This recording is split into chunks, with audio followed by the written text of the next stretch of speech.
இன்றைக்கி நம்ம பாஸ்தா கொஞ்சம் ஹெல்தி வெர்ஷனாக எப்படி செய்கிறதுன்னு பார்க்கலாமா?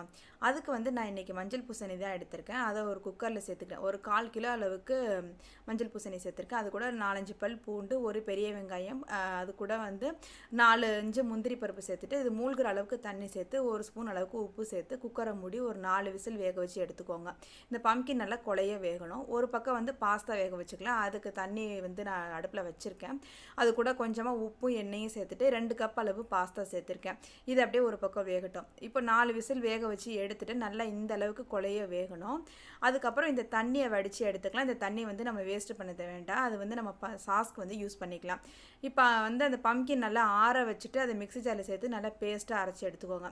அதுக்கடுத்து நம்ம சாஸ் ரெடி பண்ணிடலாம். அதுக்கு ஒரு பேனில் 2 டேபிள் ஸ்பூன் அளவுக்கு பட்டர் சேர்த்துட்டு அது கூட கொஞ்சமாக எண்ணெயும் சேர்த்துட்டு ஒரு 4, 5 பல் பூண்டு நல்லா பொடியாக கட் பண்ணி சேர்த்துக்கோங்க. அது நல்லா பொரிஞ்சு வந்ததுக்கப்புறம் நம்ம அரைச்சி வச்சுருக்க இந்த பம்கின் பேஸ்ட்டையும் சேர்த்துட்டு நம்ம தண்ணி வச்சுருந்தோம்லே வேக வச்ச தண்ணி அதை வந்து தேவையான அளவுக்கு நீங்கள் சேர்த்துக்கலாம்.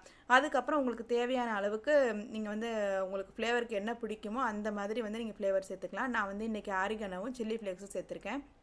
இது சேர்த்துட்டு நல்லா ஒரு தடவை மிக்ஸ் பண்ணிவிட்டு அதுக்கப்புறம் நம்ம வேக வச்சுருந்த பாஸ்தாவை சேர்த்துக்கலாம். பாஸ்தா வந்து கொஞ்சம் க்ரீமியாக இருக்கிற மாதிரியே பார்த்துக்கோங்க. ரொம்ப வந்து பாஸ்தாவை ஓவர்லோட் பண்ண வேண்டாம். இந்த பம்கின் வந்து க்ரீமியாக இருக்கிற மாதிரி பார்த்துக்கோங்க.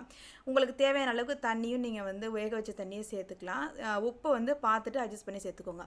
சேர்த்துட்டு சிம்லேயே வச்சு ஒரு 5 நிமிஷம் நல்லா வெந்து வந்ததுக்கப்புறம் லாஸ்ட்டாக வந்து கொஞ்சமாக மொசரலா சீஸ் சேர்த்து ஒரு தடவை நல்லா மிக்ஸ் பண்ணி விட்டுட்டு அப்படியே மூடி வச்சுட்டிங்க அப்படின்னா சூப்பரான க்ரீமியான பம்கின் பாஸ்தா ரெடி ஆகிடும்.